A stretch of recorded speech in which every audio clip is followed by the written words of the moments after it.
ಕಾರ್ಯದರ್ಶಿಗಳಾದ ಶ್ರೀಯುತ ಷಣ್ಮುಖಯ್ಯನವರು ಇವರೊಡಗೂಡಿ ನಾನು ಬೆಂಗಳೂರಿನಲ್ಲಿ ನಡೆಯುವ ದಿನಾಂಕ 18ರ ಒಂದು ಬೆಂಗಳೂರು ಚಲೋ ಕಾರ್ಯಕ್ರಮ ಕುರಿತಂತೆ ಒಂದಿಷ್ಟು ಪ್ರಮುಖ ಅಂಶಗಳನ್ನು ತಮಗೆ ಗೊತ್ತುಪಡಿಸುತ್ತಿದ್ದೇನೆ.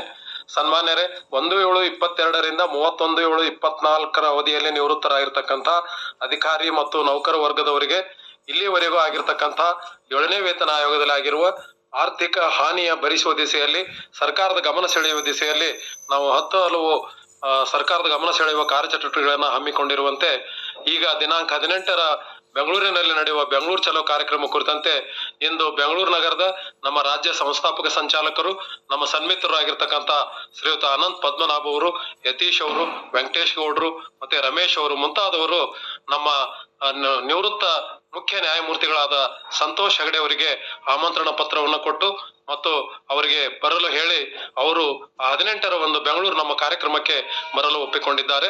ಅದೇ ರೀತಿ ನಮ್ಮ ಕರ್ನಾಟಕ ರಾಜ್ಯ ಸರ್ಕಾರಿ ನೌಕರರ ಸಂಘದ ರಾಜ್ಯಾಧ್ಯಕ್ಷರಾದ ಶ್ರೀಯುತ CS ಷಡಕ್ಷರಿ ಅವರನ್ನು ಕೂಡ ಖುದ್ದಾಗಿ ಭೇಟಿಯಾಗಿ ಅವರಿಗೆ ದಿನಾಂಕ 18ರ ಸಭೆಗೆ ಬರಲು ಆಹ್ವಾನ ಕೊಟ್ಟಿದ್ದಾರೆ. ಅವರು ಕೂಡ ಮನಪೂರ್ವಕವಾಗಿ ನಾವು 2 ದಿನ ಮುಂಚೆ ನನಗೆ ಮರುನೆನಪಿಸಿ ನಾನು ಬರುತ್ತೇನೆ ಎಂದು ಒಪ್ಪಿಕೊಂಡಿದ್ದಾರೆ. ಸನ್ಮಾನ್ಯ ಶ್ರೀ ಎಲ್ ಭೈರಪ್ಪನವರು ಸಮಕ್ಷಮ ಭೇಟಿಯಾಗಲು ಸಿಕ್ಕಿಲ್ಲ. ಆದಾಗ್ಯೂ ಕೂಡ ಕಚೇರಿಯಲ್ಲಿ ಪತ್ರವನ್ನು ನೀಡಿ ನಾಳೆ ದಿವಸ ಅವರಿಗೆ ಒಂದು ಮನವಿ ಪತ್ರವನ್ನು ಖುದ್ದಾಗಿ ಸಲ್ಲಿಸಲಿದ್ದಾರೆ, ಆಮಂತ್ರಣ ಪತ್ರವನ್ನು.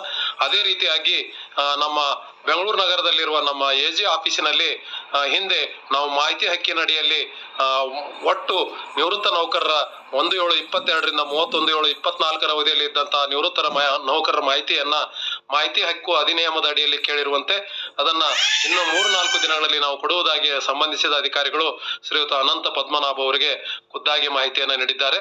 ಅದೇ ರೀತಿ ಸನ್ಮಾನ್ಯ ಶ್ರೀ ಷಣ್ಮುಖಯ್ಯನವರು ನಮ್ಮ ಸಾಮಾಜಿಕ ಹೋರಾಟಗಾರರು, ಕರ್ನಾಟಕ ಹೆಮ್ಮೆಯ ಸುಪುತ್ರರಲ್ಲಿ ಒಬ್ಬರಾದ ಸನ್ಮಾನ್ಯ ಶ್ರೀ ಬರಗೂರು ರಾಮಚಂದ್ರಪ್ಪನವರು ಕೂಡ ನಮ್ಮ ಸಭೆಗೆ ಆಗಮಿಸುತ್ತಿದ್ದಾರೆ ಎನ್ನುವ ಒಂದು ಸಂಗತಿಯನ್ನ ನಮಗೆ ತಿಳಿಯಪಡಿಸಿದ್ದಾರೆ. ಹೀಗಾಗಿ